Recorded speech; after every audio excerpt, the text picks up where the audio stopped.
brothers. John O'Lee, Hero Bay. Jim Hokinson, CLA. Carla Vargas, Equatul. Janelle Riley, I think she didn't make it yet, right? Correct. Janelle Riley with Cervantes. Tom Hagelin, Lindhard, Contech, thanks Tom. And then Julie Anderholm, who's not here, and Mike Larson. Mike Larson is our past chair or president, and Julie Anderholm is our treasurer, and Jen Hokinson is our vice chair, so our vice president. I'd also like to give Mike Larson a special thanks. He's not here. We're going to give him a little bit of a roast and gift at our next board meeting, but as he just finished his last year was as board president. Obviously it's a special effort on his part, and I want to thank him for his contribution, his insight, and all that he's done for the board. And I know he's winding down his career with Essentia, and we're really proud of all the work he's done in town. So it's great to have him on our board. I'd also like to recognize a couple of past board members that I see in attendance. Chuck Albrecht. Hey Chuck, thanks for being here. Is Paul Means here? Thought he was here. Anybody else that I might have missed that's been a past board member, please I'll recognize you. Great, thank you very much. Well, I'm here just to get us kicked off. We call this meeting to order. We have a really good program for you. You guys didn't come here to listen to me talk. In fact, I have absolutely nothing interesting to say. It's all going to be from the staff. Our guest speaker, Jon Keimig, I'm sorry. It's really interesting. I'm interested in this program.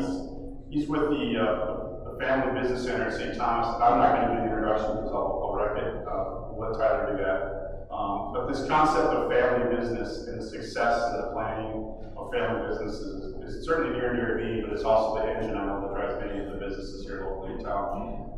It's just an interesting topic.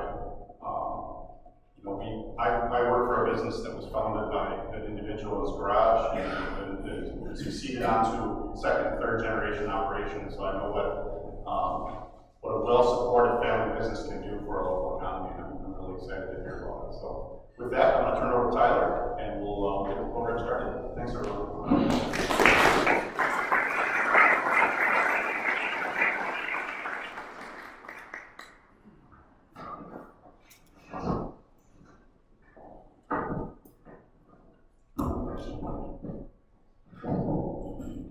I'll probably just carry this thing around anyway, but good morning everyone, I'm Tyler Glenn, I'm the Executive Director of BLAEDC, the Brainerd Lakes Area Economic Development Corporation, and as I start getting through some of these, my presentation, you'll start to see what we've done from a rebranding standpoint and really trying to just identify ourselves as BLAEDC today. So we'll get to that a little bit farther, but welcome everyone. I'm so glad to see everybody. It's exciting that we've had the opportunity we now have again the opportunity to get together in person. As Mike said, the fellowship and the partnerships that we create through meetings like this is extremely important to us and the work that we do. We try really hard over the past few years, we tried really hard to get out into the public and to do the job that we do. It's been a little bit challenging, so we're hoping obviously that 2022 gives us that ability once again to get out, to see our businesses, to network, to do the things that we like to do and to make the work that we do extremely important. We've talked about this in the past, is that those of you in this room and my colleague Matt Killian, he and I have started to make some visits out to our businesses. It means the world to us, but I know that it's extremely important to you that we're out in front of you, we're in your businesses, we're trying to address and deal with any needs that you might have. But it also gives us a window into the work that you do. And if we're going to promote that work, and if we're going to promote the things that you do in your communities, it's extremely important that we see that firsthand, that I see that firsthand, that our staff sees that firsthand. So we'll be out and we'll continue to come out as our times have changed a little bit moving forward. So I do want to recognize a few people, some of our elected officials that are in the room today. We can't say enough good things about the cities and the communities that support us. That's what drives us, and that's what drives our budget and allows us to continue to hire quality staff, but to do the work that we do. So from the county today, we are going to hear from Commissioner Doug Hogue, who is the chair of the Crow Wing County Commissioners, Bill Brecken, who is the vice chair. Both of those two, I'm pleased to have them in attendance with us today, and it's an honor and a pleasure to work with them as we continue to do with a lot of the federal dollars and the money that keeps kind of flowing through that, but also the programs that they're working on that that are very important to us.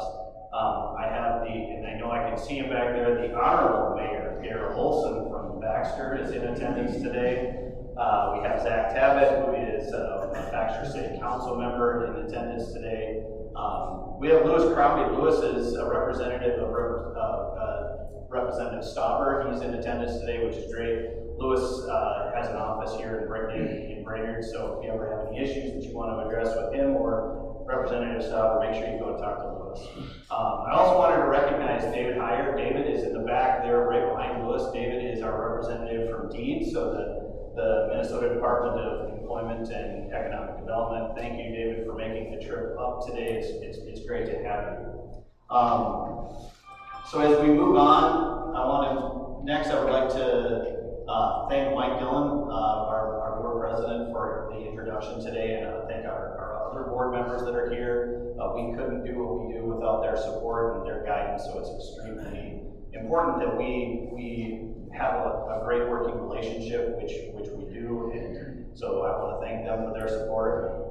Mike Beardness is our workforce director. Mike he's the longest tenure in our office now. It's about 5.5 years, close to 6 years now. So you're going to hear some comments from Mike in a little while. Allison Mennick. Allison is our special initiatives director. All of the things that seem to work here today, that's Allison's responsibility, and she does it flawlessly. So, and she was the driving force behind our rebranding, which was something that was a pretty large undertaking for our group. And then I want to recognize Megan Rabine. Megan isn't here today. Obviously, Megan had baby number 2 in the middle of March, and with that made the decision to stop working. So, to stay home with her, well, I should say stop working outside the home.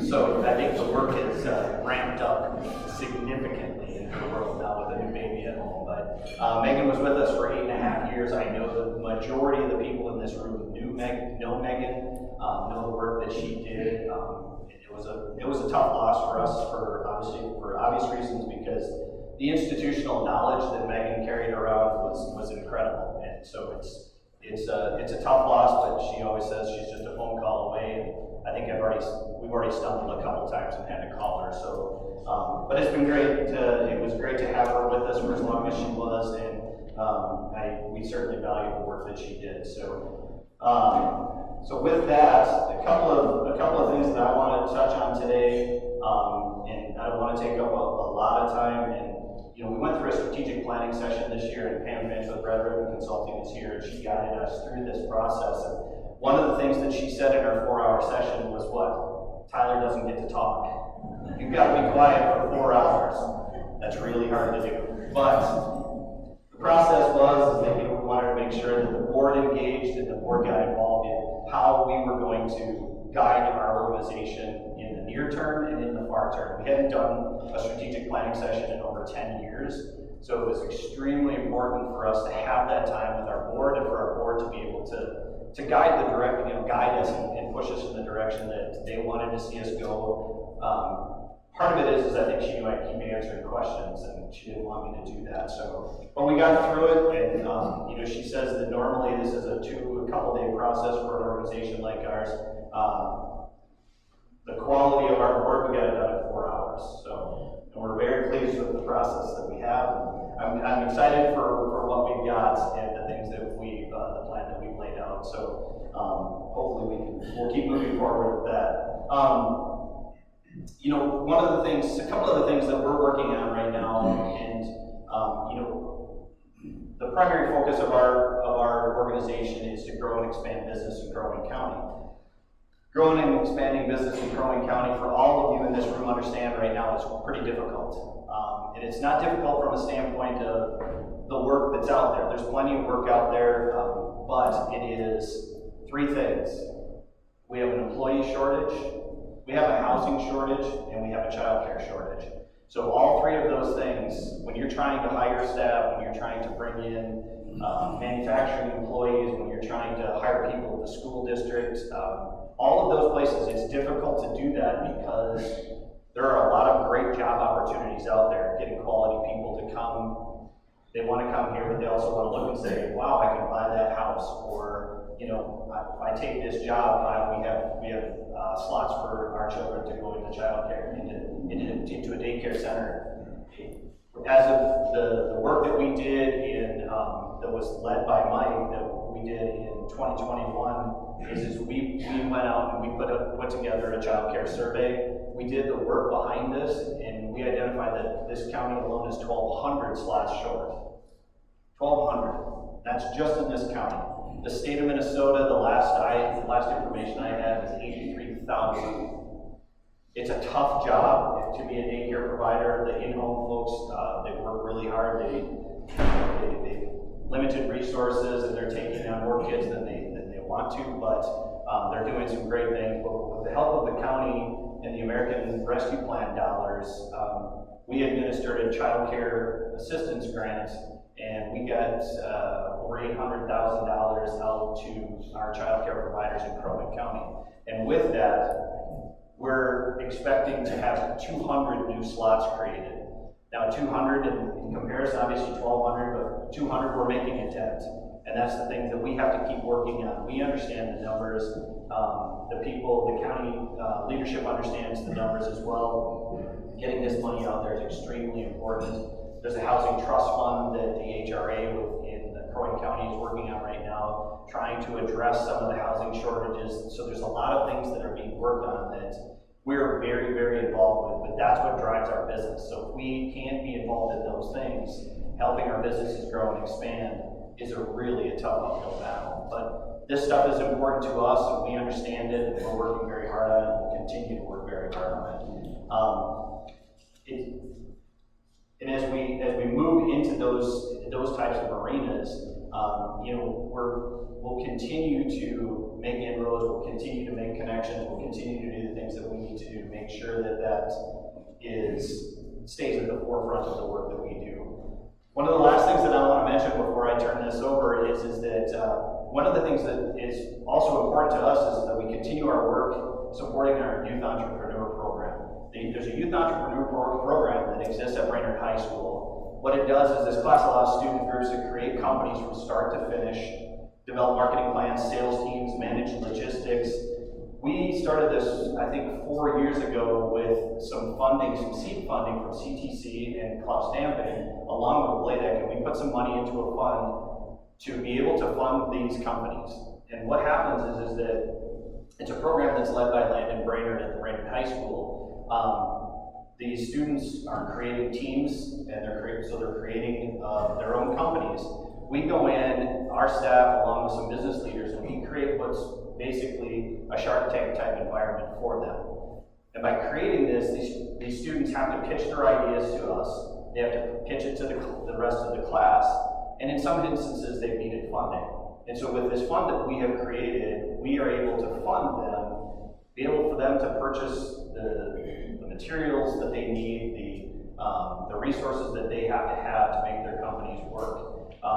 We have done, I think, 6 of these since we started this. All of them have turned out fantastic. They've all made money, they've paid their money back. Some of these groups are turning around and giving that money that they make to charities. We've got a similar program that we're working and have continued to work with the YMCA. We're very excited about something that we'll talk about later. It's a summer program that we're going to work out with them through the YMCA and out at Camp Manassas. So we're thrilled about that. But through this program, it kind of opened our eyes to a couple of things. And one is the CTE wing. So the Career and Technical Education wing at Brainerd High School. It's an amazing facility. They opened up at the beginning, it was at the end of January that they had an open house for this, and we got to tour that along with some of our board and community members, got to see what part of this new school build out is. And the fact that, giving these kids the ability to look into skills in audio visual learning, robotics, welding, the culinary arts. The Culinary Arts Center at the high school is amazing. And we all, the resorts and the things that we have up here, chefs are needed. Those types of jobs they're out there, they're well paid, but it gives kids an opportunity at the high school level to see this stuff and to work through that. And I know Dr. Jamie Scotland is here, who's the superintendent at Crosby Ironton, and Crosby Ironton just added $3.6 million, $3.6 million into their Ranger Main Center at the high school over there. We had an opportunity to go through that, as well as some other folks in the building, in a room here. But they have, inside their CTE wing includes wood shops, metals, the CAD lab. There's a small engine repair shop inside there. So they have equipment that has been brought in that would normally only be seen in a manufacturing setting. So very excited about the work that Dr. Scotland and that group over there has done with that wing as well. So. The goal with all of this is to keep our kids here, is to learn skills, put them into our workforce, and if we can get them into our workforce, if we can get them to stay, or even if we can get them to learn this skill, learn a certain skill, but they leave, love to have them come back. And if they come back and they can help with what we look at as the focal point of our conversation today around family businesses. That's what our next generation is looking for, is to guide these businesses as they move forward. So we're very excited about that. It's been, we work with both of the school systems, so we're in all three of them with Pequot as well. Anything we can do to help those programs keep moving forward, we're going to be there. We're going to do that for them. So with that being said, the last thing I want to talk about is our rebranding. My bad. I need the clicker, sorry. We launched our new brand. We went through this process last spring and through the summer. The staff, along with our board, worked with a group called Pivot. Pivot is a group that primarily focuses on rebranding and rebranding organizations in rural settings. They've worked with CTC. They created CTC's brand. They also are the folks that put together all of the information, or all of the logos and the branding for Smiles for Jake. So we were very pleased to work with them. The first meeting we had with them, it was pretty simple. They kind of knocked our socks off, like, wow, this is really an awesome group to work with. So, but we went through the process, and on Labor Day of last year, we launched our new brand. And so with that, we had obviously our new color schemes, new logos, everything that we did for the organization. We've changed some of the way we do our marketing, but just to highlight this is that here's what the brand is. And it was interesting as we went through this process with them. But they tell us 70 to 75% of the companies, both for-profit, non-profit, that exist in central and northern Minnesota, they have blue in their color scheme. So we kind of veered away from blue, obviously. But so we believe in the brand here. What the logo represents is the full lakeside scene in a single drop of water. Its imagery reflects the natural beauty of the region and taps into the metaphor that a large body of water starts with a single drop. The drop creates ripples and activities to water much around like BLAEDC seeks to activate the region's resources and networks to foster economic growth. So it was, as they guided us through this process, that we saw this, I think it was a unanimous decision. It was very quick for us to say this is exactly what we're looking to do and what we want to be identified as. So as you see the things that we've done, we've changed our website, our social media presence has changed, and all of that is driven off of this. And what you'll start to see is, and we'll get to this in a second, but with that, we have then taken our programs, our Unified Fund and our recruitment program, and we've just labeled them as the BLAEDC recruitment program, which used to be the Key recruitment program, and then the BLAEDC Unified Fund. So consistency in our branding and consistency in our messaging was extremely important to us. So that is some of the art that goes out. Obviously, you know, Mike will talk about this in a minute, but from an office chair, from office chair to lakeside view in less than 10 minutes. And that's pretty cool to be able to talk about that, you know, and we all live that, we all experience that on a day-to-day basis here. So, and then here's the logos and for our unified fund. So it was a fun process. It was extremely enlightening for us as staff to be able to go through this with them, and we're thrilled that with the product that came out, and I hope everybody else is as well. So the last thing I want to do, and I'm going to yield the floor, is I want to take a minute to recognize, obviously, one of our most important programs at BLAEDC. The BLAEDC Recruitment Program celebrated its 5-year anniversary last October, and so, you know, with that, it's obviously it's drawn a lot. It garners a lot of attention. A lot of you in this room have worked with Mike, have worked with the services that he provides, and he's brought, obviously, as he's going to tell you guys, a lot of quality individuals and families into our community, into our communities throughout Crow Wing County. So we're very excited that it celebrated its 5-year anniversary with that. It's funny is that Mike and I talk about this to other groups. We talk about the program to other groups, and people in the economic development world throughout the state keep trying to replicate it. You know, it's like, oh, you guys have a recruitment program. We can do that. Why don't we do that?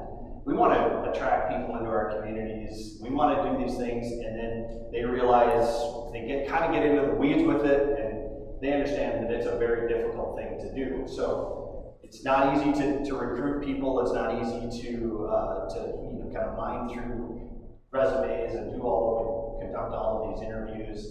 It's challenging work, but Mike is the best at it. So, you know, I know most of you have experienced that. So with that, I'm going to turn the floor over to Mike and let him talk a little bit about some highlights of the recruitment program over its 5 years, and then we'll get on with the rest of the program. So thank you for indulging me and giving me a little time here.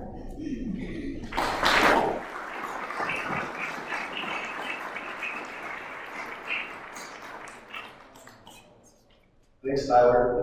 I promised you guys that Pam did not cut me off on the speaking conversation when she was working with us like she did Tyler, so we'll cover that out. Mike Beard is the workforce director here at BLAEDC, and lots of familiar faces. I want to say a big thank you to each and every one of you for coming this morning. For everyone that's been a part of BLAEDC and ultimately come to annual meetings, it's been 5 years already since I stood at the podium with Sheila and mentioned at the annual meeting that I was joining onto the BLAEDC team, and we were going to start a recruitment program with the highlight of being that we wanted to expand and attract new talent and new individuals to the Brainerd Lakes area. And really helping to do that attraction on the executive level was really needed for a lot of people. We heard that from companies. Several individuals in one of the companies we sat with in the first week was Steve at City College, Just for Kicks.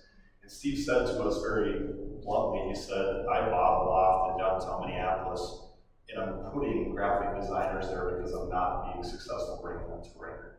And it really hit home on what we need to do to bring that talent right here into our community. So at that time, with the faith of the BLAEDC board of directors and all of the businesses that are part of BLAEDC, we got kicked off, and I want to share a few of those accomplishments. So the numbers I'm going to share up front are through December 31st of last year, just to give you a little flavor of what 5 years did inside of the recruitment program. At that point, we had hired for 26 individual companies inside of Crow Wing County, completed 55 direct hires for those businesses. 47 of those 55 hires came from outside the Brainerd Lakes area, and I think that's important to point out. We weren't just taking individuals from across the street and swapping them with companies. These were brand new individuals. Out of those 47 new people that moved to Brainerd, we brought in over 250 new family members over that 5-year period of time that are living, working, and ultimately in our school districts and doing things. Through that 5 years, I did 61 workforce presentations and trainings with companies. I received and took in 9,418 resumes, which is pretty astounding even when I think back on all the emails that I received at that time. Out of that, I had made 3,977 resume connections, ultimately people that we talked with, emailed back and forth, or had a phone call. I conducted 2,643 phone interviews, so I did burn up some CTC dial tone over a 5-year period of time, which my wife did love, by the way. So that's just a few of the things that were brought in, and then I have a lot of people ask me, what does 2022 look like? What's the first 5 months of this year brought to us? And it's been pretty exciting. 3 new members to BLAEDC ultimately, and 3 brand new companies that I've hired for in the first 5 months of the year. Out of that, I've done 11 direct hires already for this 2022 calendar season, so it's been a busy few days. And then ultimately out of that, 8 of the 11 direct hires are from outside of our community. And that's always a good thing to see. Out of those 8 hires, it's been 33 new individuals that we know of that have brought right in here into our area in the first 5 months. So in total, standing here today, I'm happy to say that we've had 66 direct hires, over 285 new community members that are directly related and tied to the BLAEDC recruitment program. And that's only available and only happens with the support of our business community. So I thank each and every one of you. On top of recruitment in the workforce arena in general, I've been working on the side-by-side work that took place with the Brainerd Lakes Area Housing Study. I worked side-by-side with some groups on the Brainerd Lakes Area Benefit Study. And as Tyler mentioned, still working directly on the child care work that's taking place, and the YMCA Shane sitting over here. Great work that they're doing, a new piece of property that's been purchased on Oak Street, and we're hoping to finish up and find the rest of that funding and get those 75 new daycare slots up and rolling here for each one of you to have some more availability for your employees. So with that, I want to thank each one of the BLAEDC member businesses that are sitting in here. It's extremely important to our community that the recruitment program has resources to continue to hire and to continue to do the work, that we're doing today. I want to share just a really quick story. Many of you know Rick that has Holden Electric.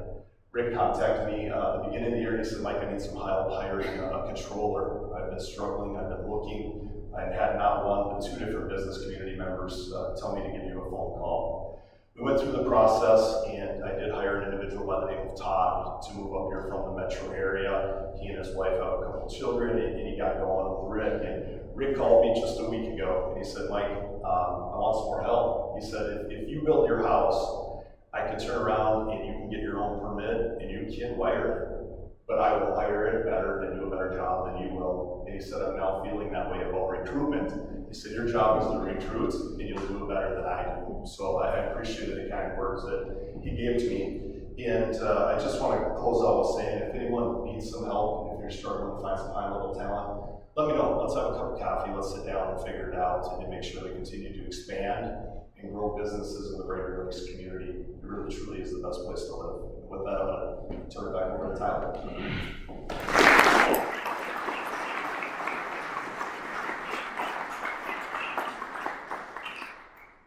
Well, thanks, Mike. That's why nobody can replicate it. It's just that simple. You know, he's great at what he does, and we get to hear it, we get to see it, and you know, I'm just thrilled to be able to call him a colleague. So, with that, let's move on with our program, and now I'd like to have Doug Hogue, our Crow Wing County Commissioner and Chair of the Crow Wing County Board of Commissioners, come up and speak with us about some things that are going on in the county. I told him that I would run cover if anybody asks a tax-related question.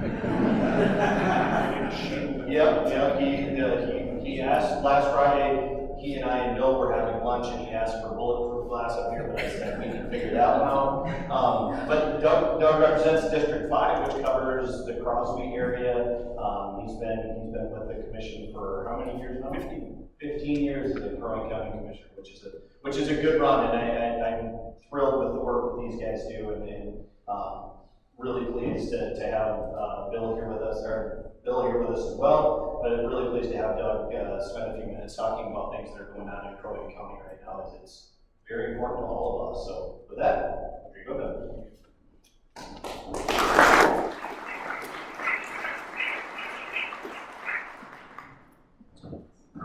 Thank you, Tyler. Thank you, Mike. As Tyler said, I've been privileged to represent District 5, Emily to Bay Lake, Dake County line to darn near Brainerd. So that's been a very good, very big honor. That said, Rowan County faces, I think, many of the same challenges that our business community is facing these past couple of years. So what I've done is kind of highlighted 3 areas. If we were to kind of highlight everything that the county's worked on over the past couple of years, we'd be here for a full day. But I think these 3 areas kind of have a more direct impact to the business community. So I'll start off with the LOST, which is our local option sales tax. So that's a 0.5% sales tax that was began back in the board approved in 2015, and the money started. We received money in 2016. Since that beginning of that program, the county has received over $41 million in sales tax, and these dollars go directly to our road projects.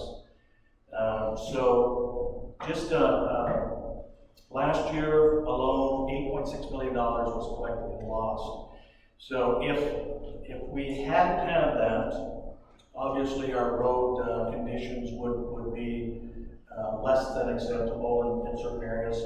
But also that would equal a 20% levy increase alone. So with the 3.99 levy that we approved last year, that would have went to almost 24% levy increase. So we knew that wasn't going to happen, so we're thankful for that. It also kind of shows that the economy of the Superior Lakes area is pretty strong. So it's a great program, and we're fortunate to have it.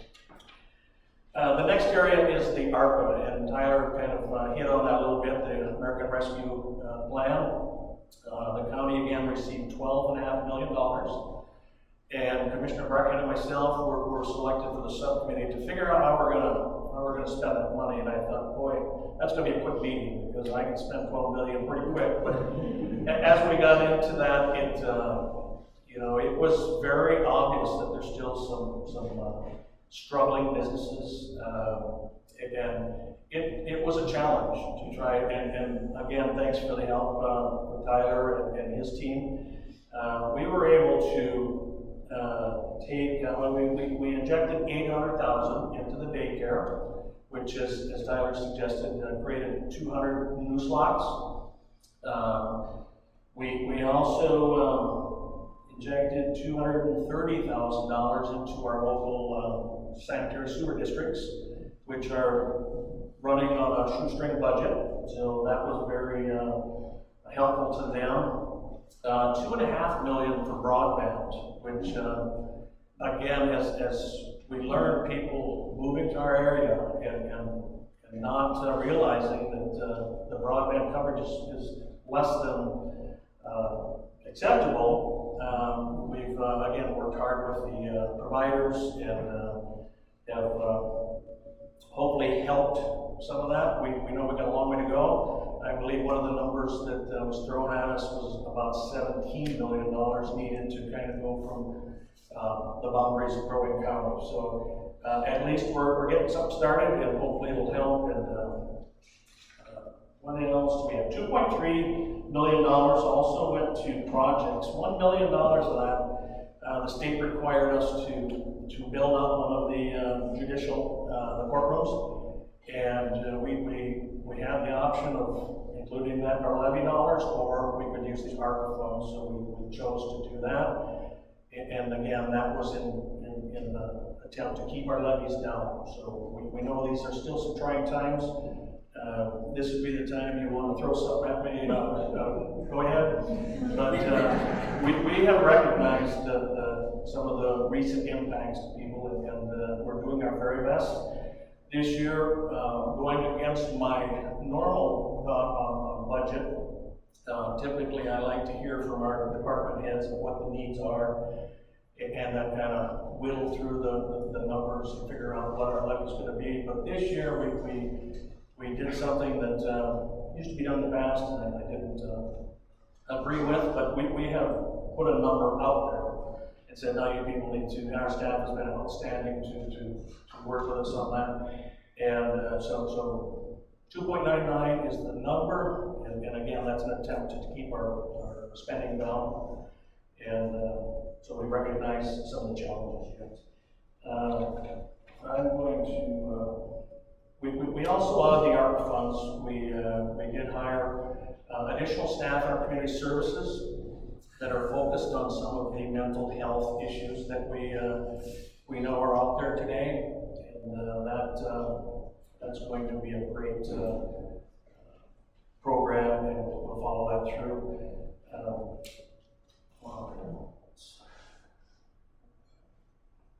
So again, all of these projects really would have typically been funded through our levy dollars, and we just could not deal with that sizable increase. So, the last area that I wanted to talk about, which I think again impacts most of us here, is our land services. Some of the numbers that they have been producing over the last couple of years, and again, the challenges with the pandemic and stuff has really been a difficult time for our staff.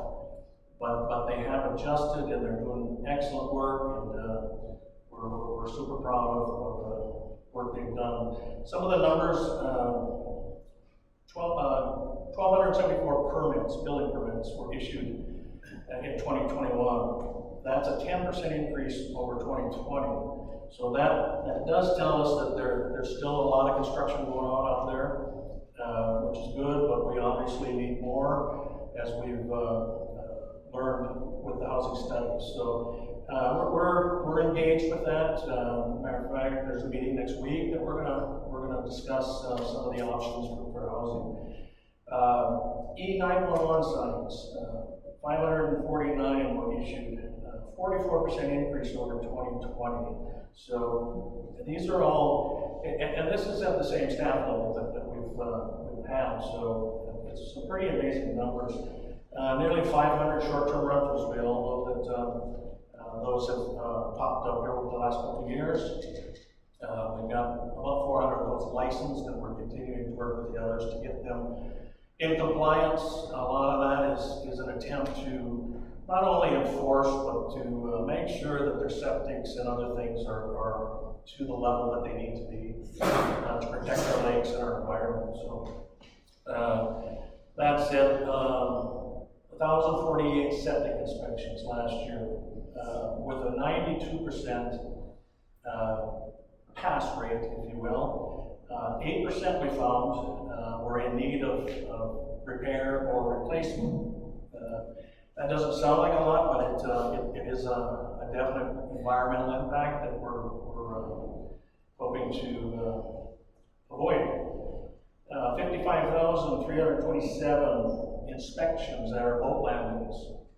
This again is important as we see the invasive species continue to populate our lakes.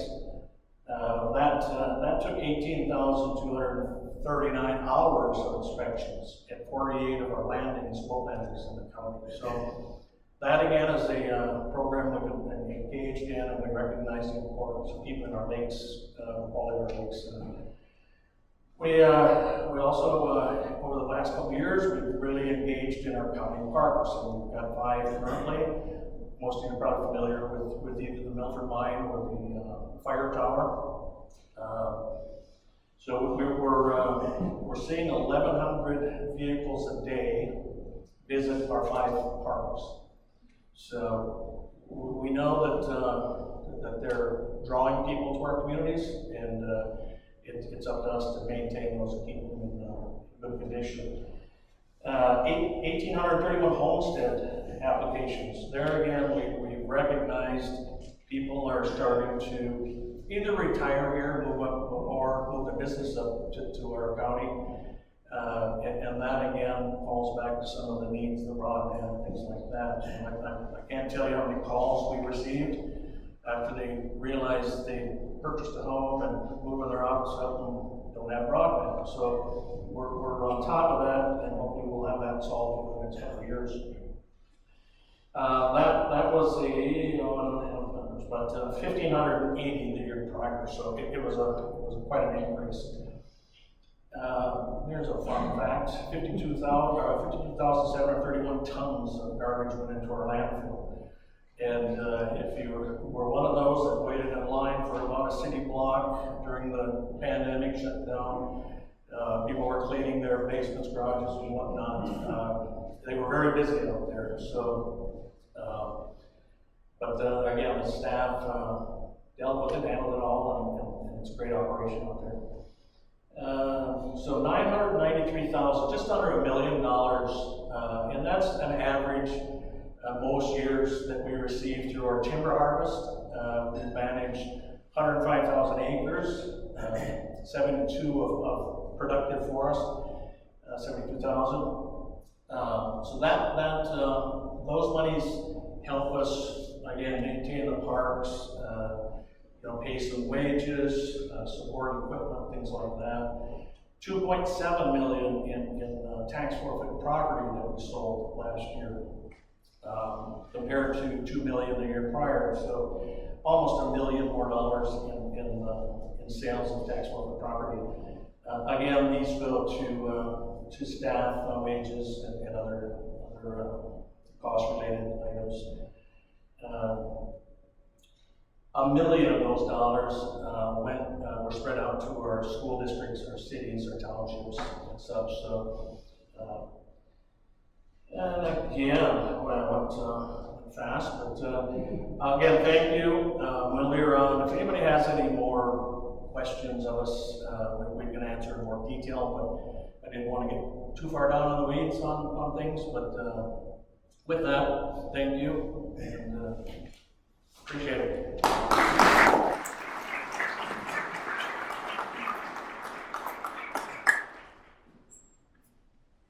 Well, thank you, Doug, and it's all great information, obviously, for us to get, so I know it's impactful for all of us, and you made it through unscathed, so we're good. Yeah, not in that trouble so far. So next, it's my privilege and honor to introduce our keynote speaker for today, Jon Keimig, and he informed me that as a good German way is that if depending on where the letters line up right out of the gate, you pronounce it with the second vowel. So Keimig is.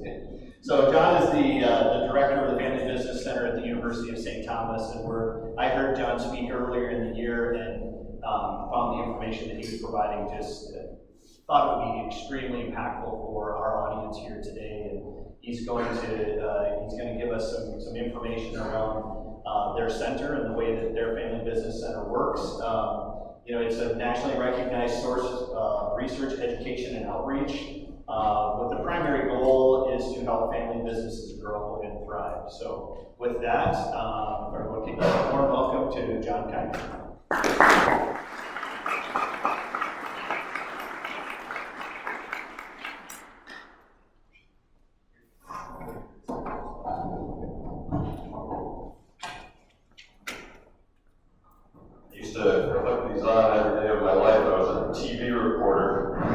So when people ask me how I got into family business, my answer is always through the back door. I didn't know anything about family business 8 years ago when I started at St. Thomas, but I've realized that my job is a lot like being a reporter. I need to find topics of importance to an audience, find the right facts, the right opinions, to bring it together in a format where people can make their own decision based on what they're seeing. Which is the way news should be. Not always that way, as we know. But yeah, so it's been fun. I've been at St. Thomas for almost 9 years now, and I've been the director of the Family Business Center for 6. I really started to understand families and fell in love with the people that are part of family businesses and their values and how they operate. And 6 years ago, I was fortunate enough to become the director of the Family Business Center. So thank you, Tyler, Mike, Allison, for bringing me up here. We are the only family business center in Minnesota, so I'm glad to get on the road and bring kind of the gospel of family business wherever I can. So here's what I'll cover today. I'll talk a little bit about the Family Business Center, some about family business background, A little bit about family, business, and ownership, and how those things play together in a family business, and how we need to look at those things as family businesses. Some work on transition to the next generation, and tips for successful succession. So the center has been around for 30 years. We started when a family business had a lot of conflict, and it played out in the courts, which means it plays out in the newspapers. And eventually a judge made us split the company into a couple of parts, and one side said we'll never be a family business again, and the other side said we're going to educate ourselves on this. And they flew around the country to get educated, and thankfully the father in that family was a trustee at St. Thomas, and said, you know what, we need to start a program here for families in our area. And so now he's a trustee emeritus at 98, still sharp as a tack, and his son is our board chair, so we've had this great family legacy with us. We serve families from all industries, different generations. We have a family that's older in the state of Minnesota. We have families that have just started in business together. They range from less than $1 million in revenue to over $1 billion. The common thread is that they're working together in the business. Our programs really don't speak to the large family that just owns an entity and nobody works there. We do have a couple families that have gotten to that point and are still with us and attend our programs, but we're really focused on what I like to say are all the things family businesses get to do beyond running the company. That's where we try to focus. We have about 150 families attend our programs this year, and we do a breakfast series. We just had our last one of the school year last Friday. We do them on our St. Paul campus and some virtual, and that is, I call it Switzerland. It's a neutral, safe place for families to come together, and only family and business members are allowed to attend. So there's no bankers, attorneys, accountants that can come in, so it's a place that's just a safe space. That being said, advisors are really important in the family business ecosystem. And I have a program that we do 3 times a year for family business advisors, and we just had that one on Tuesday, first time in person doing that in a couple of years. So really just part of that whole ecosystem. And then we also have peer groups. So we have 2 next generation peer groups, 2 for women in family business and 1 for executives. And each year there's enough interest that we typically add a new one. And those are facilitated by family business advisors. They meet about 10 times a year for a couple hours at a time, talk about family issues, business issues, whatever's on people's mind. So here's a little bit of background about family businesses. As you can see, most companies are family businesses, and most people that have jobs work for family businesses. I'd love to see how many of you here are part of a family business or have worked for a family business. There you go. Great. Yeah, they're everywhere, and there's actually, outside of the U.S., they're even more prevalent. Generally, about a third of family businesses transition through the second generation. Sometimes people try to use this as a scare tactic and say, only a third of family businesses will make it. Compared to public companies, there was a study done from 1950 to 2009, the average lifespan of a public company is 15 years. So think about the length of 2 generations and a third of companies making it through that far.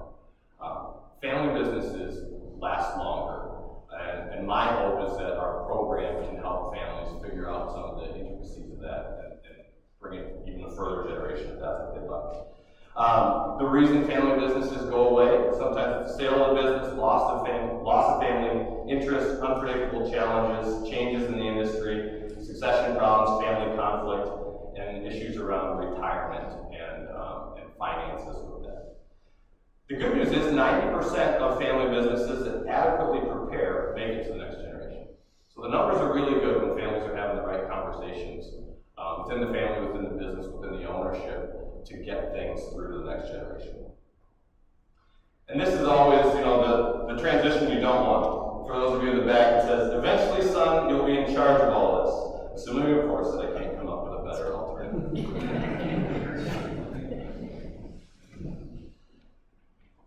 So why do I care about family businesses beyond the fact that I just like the people that are in them? The talent. The average CEO of a family business is there for 18 years, compared to a public company, which is 4 to 6.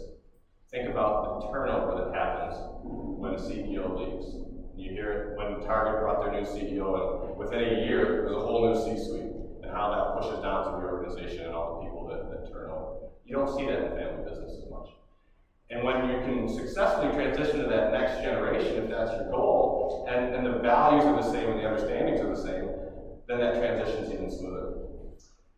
In 2005, an article was written that showed 78% of public CFOs would be willing to make decisions that destroy value in order to meet quarterly earnings.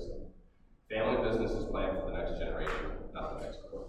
That's why so many of them were able to survive the last couple of years, because they played a long game. Family businesses are more nimble, have flatter structures, and make quicker decisions. They have much fewer owners, and people trust family businesses. There's an organization called the Edelman Trust Barometer, and they survey people, and 82% of Americans trust family businesses, 58% trust public companies. That's a 24% difference in trust. People want to do business with family businesses, which is why on your table, I don't have a ton of them, I've got a few more. There's a little window decal that I printed out for people in our center. We did a whole event around trust and using the strength of family business. And you stick this on your window and people look at it and say, okay, this is a family business. This is who I want to do business with. I've got a few more if there's multiple families at your table. So now I'm going to get a little preachy on the educational models, because I am at a college. So this is called the three-circle model of family business. It's super exciting, as you can tell. It's been around for about 45 years, and nobody's created anything better, in my opinion. So for those of you that are part of a family business, I invite you to grab a sheet of paper there and a pen and draw these circles, because I want to step through a little bit of what I do when I go out and meet with families. I don't meet a new family business without talking about this, because there are a lot of aha moments that families realize when they start to look at their own family business in these circles. So I'm going to show you an example. This is a family business where mom and dad, they're in the business, they're the owners. They've got 4 kids, 1 who's not in the business, and 3 who are. And they've got some other employees. And so when a family is able to start plotting where their family members are in the business, they can start to understand the lens that everybody brings. As being an owner and the parents, they see things differently than their children. And the 3 children that are in the business come with a different lens, different perspective than the child who's not. And what makes this model really interesting is to say, okay, this is where we are now. What's it going to look like in 5 years or in 10 years? What happens when mom and dad decide to retire? Do they stay in the ownership circle as part of the family right here? Do they just move back to the family? What do you do with the child here? Does that child come into ownership at all? Or do they just stay in the family? And there isn't a right answer. Different families have a policy that you have to be working in the business to be an owner. Some say everybody gets ownership, but if you're not here full-time by age 33, 35, it triggers a buy-sell, because they want ownership to be maintained with the family members in the business, which is best practice. But like this family that started our center 30 years ago, their board chair, he completely disagrees with that, and he's the only of his 6 siblings that works in the business. Because they're active owners, they have a phone call every week around family unity. I mean, how many families do that, right? I know. I did talk to both my siblings yesterday because I had a 2-hour drive, so I appreciate you coming up here. But it's really interesting to think about where you are now and where things will go, because then conversations start to happen. And you start to ask the question, why? Why would this child want to be an owner? Why not? What would we require of them as an owner? And I didn't draw it on here, but there's another circle. It's like a thin dotted line that goes around the family circle. I call that the in-law outlaw circle. So people get married into the business, or into the family, and sometimes they leave. So what's really important is those overlaps. Can an in-law work in the business? Can an in-law be an owner in the business? I did some work with a family business that had 6 cousins, all men, and their policy was that their wives could be owners.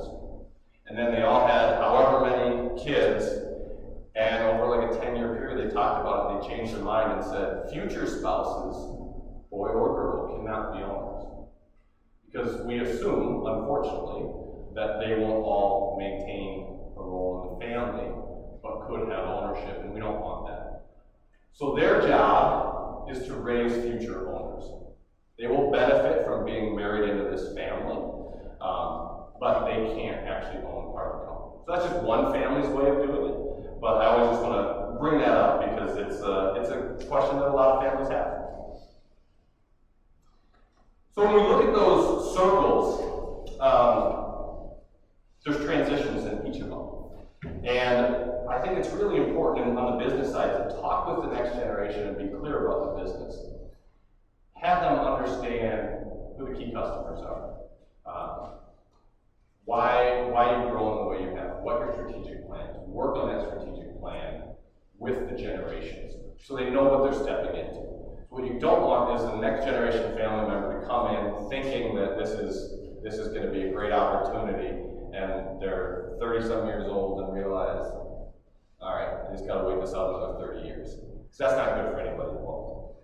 Give the next generation members a specific role, a chance to learn, a chance to make mistakes, and develop. We had a panel on Tuesday about family members entering the business after finding success elsewhere. And a big thing they said was, I wish I would have had more of a chance to fail while my parents were still here. They tried to kind of cover everything up. So it was important for them as they took over as leaders that they experienced failure. Share decisions with key stakeholders and customers as appropriate. Obviously, there's a lot of stuff you can't share, but share as appropriate. And it's important that the senior generation has to embrace the idea of letting go. You can create a new role for the senior generation. A lot of times, when we talk about the business that starts in the garage, mom or dad, whoever started that company, never started it so they could run a company. They started it because research, development, whatever it was they liked doing. And maybe there's a future role for them doing that again and really having that passion for it. They often stay involved, but it's really important that the senior generation understands that they can't manage from the grades. Some think they will. I haven't had a family that's worked yet. But some family members say, I will work here and don't have to haul me out. And that's really frustrating for the 55-year-old person that never has a chance to leave the company because dad's 85 and still there every day. Hasn't figured out how to golf. But I understand leaving your other baby, the business is really hard too.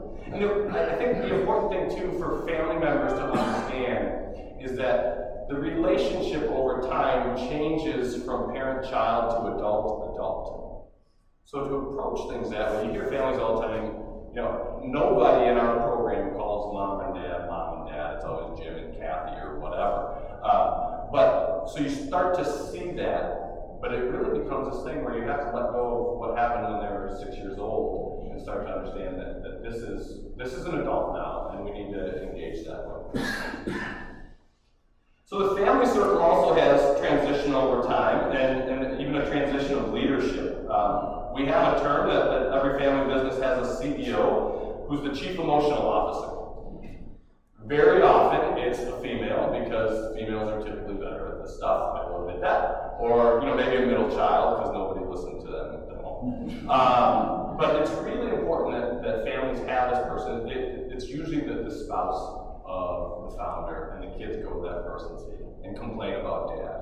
And dad complains to his wife that the kids aren't doing whatever, and that person's in the middle. And when I get phone calls from a family that needs a family therapist or some sort of family help, it's typically the mother who calls and says, all right, here's the deal. But it's important to have that role and understand that. To perpetuate the family legacy, it's really important that families tell their founding story to the next generation and talk about the values that are inherent in the founding and in the early years. To show that while this business might be booming now, it wasn't always that way. There was struggle. And it's really important that when you do that, the next generation starts to hear things a little differently and understand and appreciate what's been done ahead of them and hopefully carry on that legacy. It's also important to talk about why the family's in business together. What's the purpose? What's the goal? Why are we doing this? Are we here to be a pillar in our community? Are we here to create jobs for family? Are we here to pull $1 million a year out of this company and travel? Whatever it it is, it's important to talk about that so the family understands the legacy of generations before them and can build on that. And it's also very important to document this. Keep these things written down. Grandparents aren't going to be around forever, so get that written down, get the stories written down, record these things so the future generations can understand that.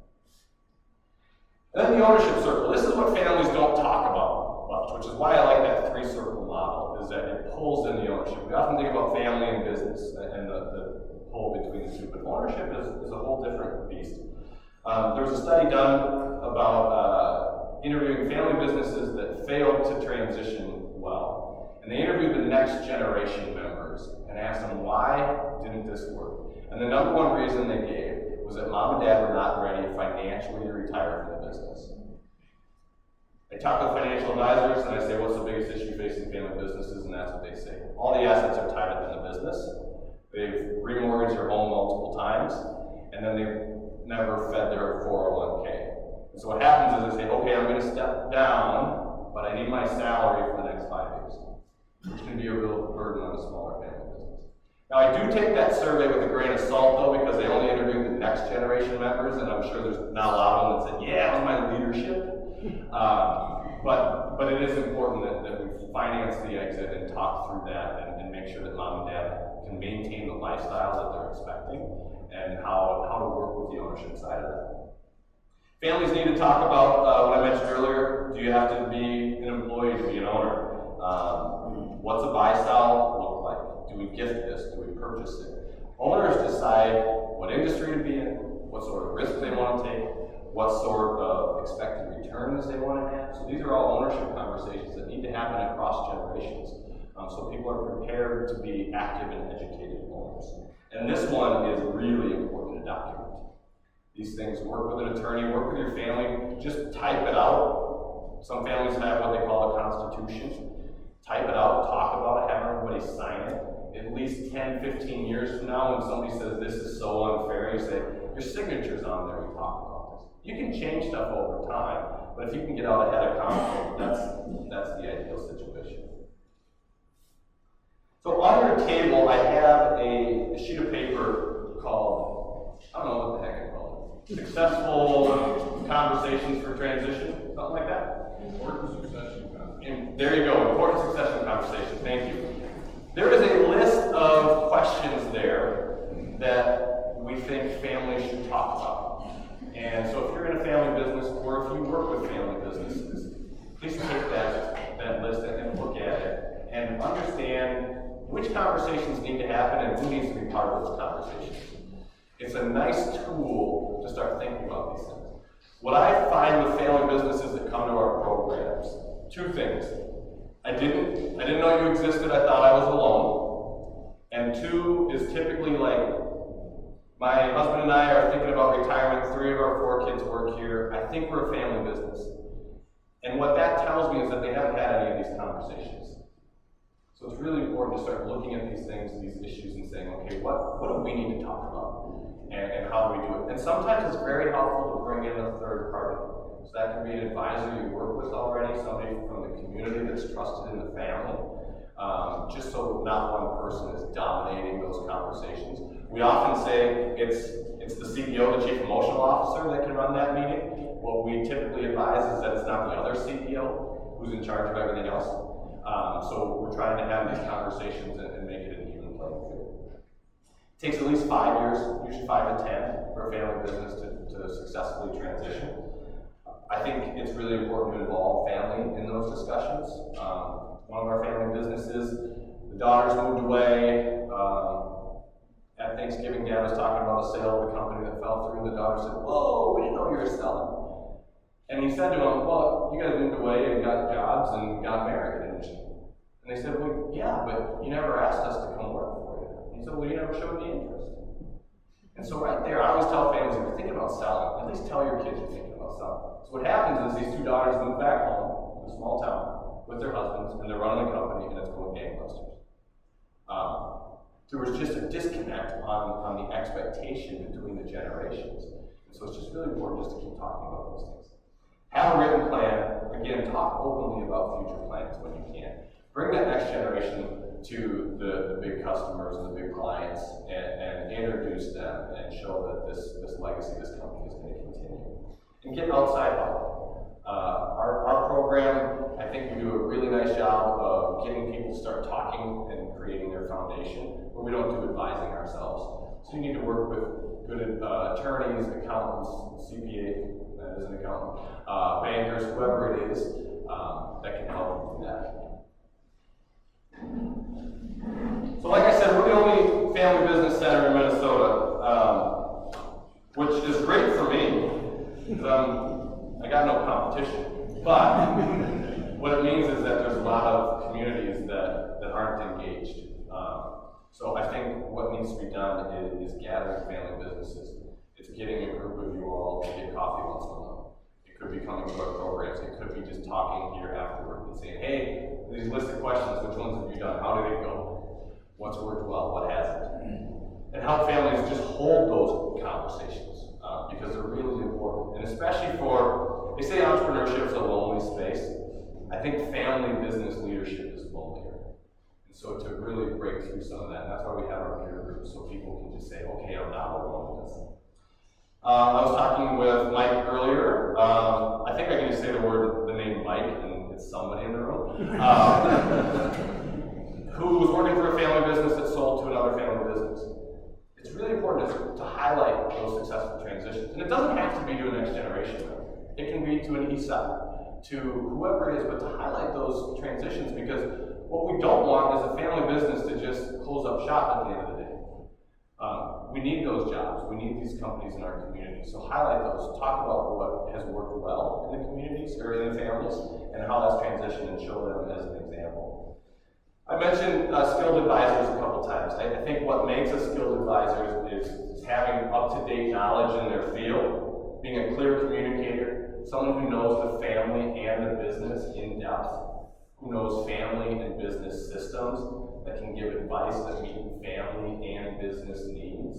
I think there's a lot of lunches that can happen where you can start to ask questions about the next generation as an advisor and really raise those questions and become even more of a trusted advisor than you already are for a family. And that's where you can really make an impact as an advisor working with a family business. So there's other support organizations out there. I've got some papers here. I'm working with a group at the University of Minnesota and someone from the Minnesota Center for Employee Ownership. I've got some of their information as well. We're just trying to kind of get around the state, and this is where Tyler actually saw us speak at an economic development meeting, and just get information out there about business transition. So the University of Minnesota works with another organization to try and do business transition work in a classroom setting.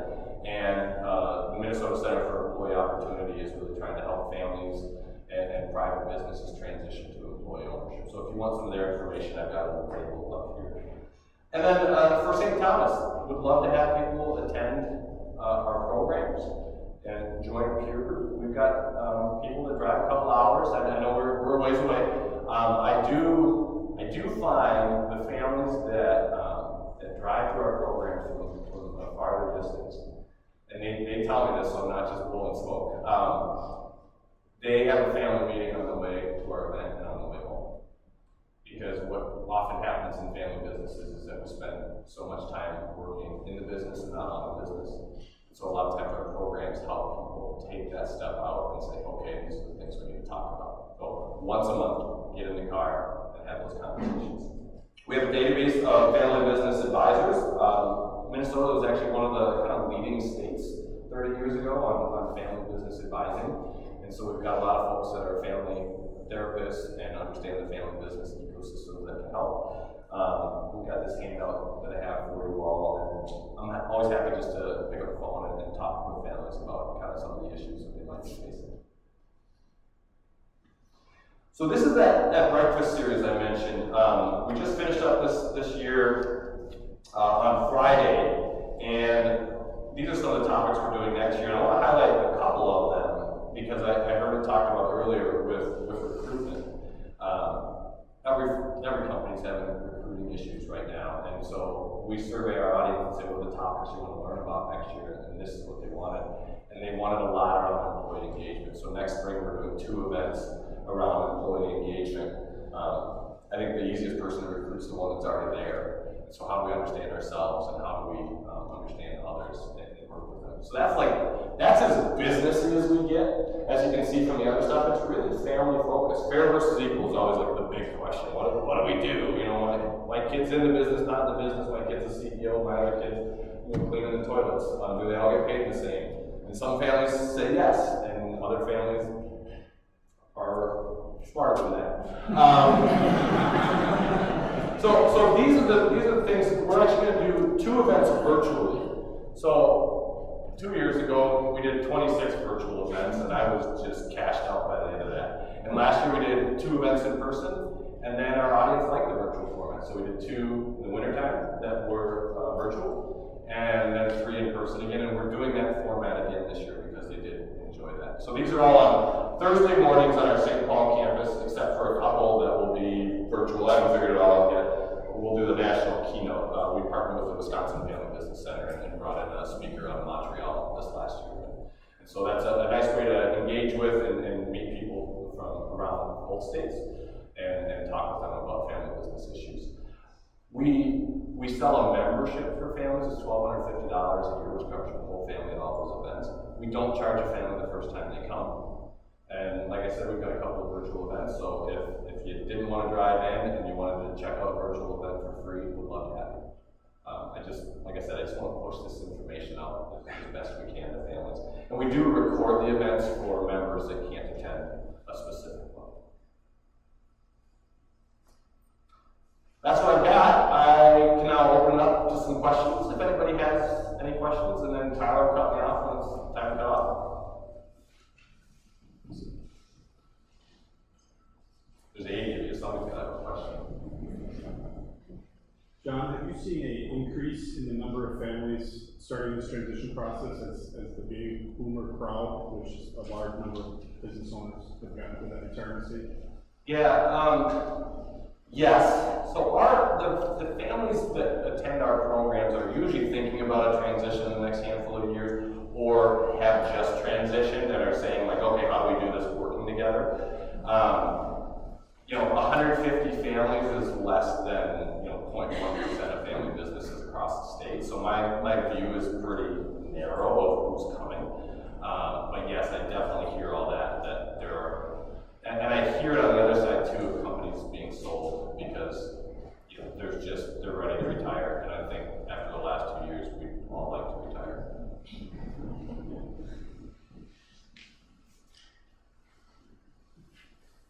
So what is the largest family group that you've worked with,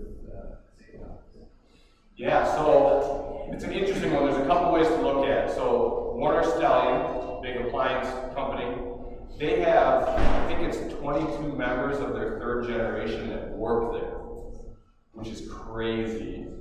That's a lot. But what's interesting is how they're using governance structures to manage that, because obviously there's a lot of work that goes in with that. We have somebody on our board that is part of a family business down in Iowa, and they have something like 140 owners, but they're not as much working in the business.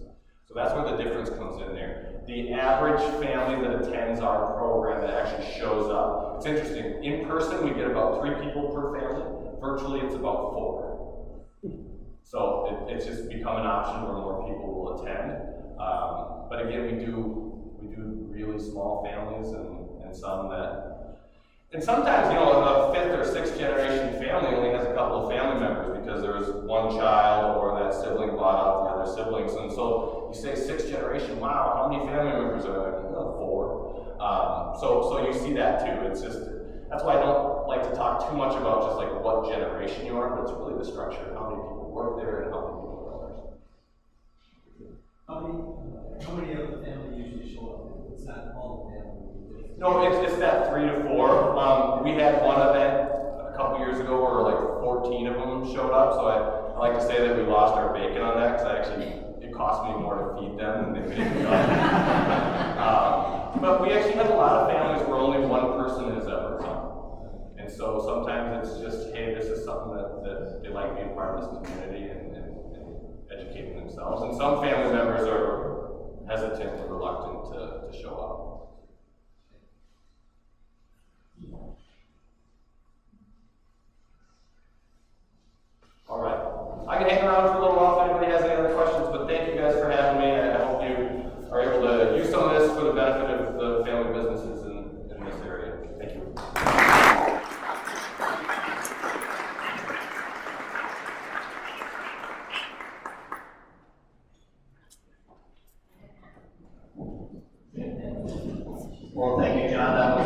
extremely enlightening. I know that for all of us, it's great information. And again, it's a tremendous resource for family businesses throughout this state. And you know, if anybody, I have John's contact information. If anybody's looking at this that wants to channel it through BLAEDC, we're happy to get that information out to John and get everybody connected. So thank you again. Yeah, this will bring the meeting to a close. A couple of things I want to highlight is that at everybody's table, there's a tabletop. And this was Mike Dillon's idea, which was really a good idea, obviously. But on that is a QR code. And the QR code, if you scan that, will bring you to our annual report. Our annual report has been done for the second straight year in an electronic format. And so if you want to do that, you can scan that QR code. I thought QR codes were dead, but obviously COVID brought them back. So, but it's a really useful tool. Mike does some of his recruiting stuff out there using QR codes to scan that and see the job listing out there as well. And then we have the cups that are on your tables.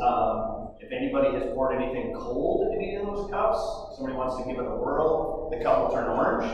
So that's kind of cool. We work with the Tea Hive to get those done, and so feel free to take those with you. The cups or the pens, we could have the pens as well. And then we've got a Brainerd Bound book on every table. And those of you that maybe don't have a Brainerd Bound book, written by a few local authors a number of years ago, it gives a really cool history of this region, and those are for someone at the table to take, and we have more copies of them if someone would like another copy, but feel free to take what's on your tables. And on behalf of the staff and on behalf of our board, I really want to thank everyone for attending today, and wish everybody have a great day. It looks beautiful outside, so go enjoy it. And again, thank you very much for coming.